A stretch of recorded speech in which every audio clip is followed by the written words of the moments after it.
Hello, welcome to GlideTech YouTube channel. In today's video, I'll be sharing with you on how to see YouTube music recap for 2025. So this is the homepage of my YouTube music. In order to see the recap, sometimes it pops up at the homepage of the screen.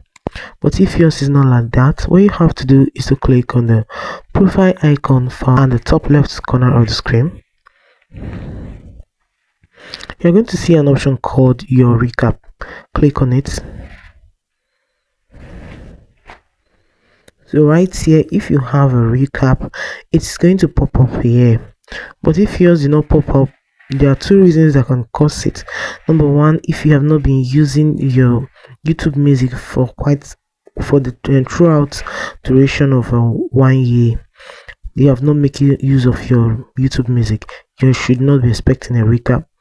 Number two, if your YouTube music is not updated, so you have to go to your Google Play Store or your Apple Store in order to update your YouTube music. So guys, that is it on how to see your YouTube music recap. If this video was helpful, please vote like, comment, share and subscribe. Thanks for watching.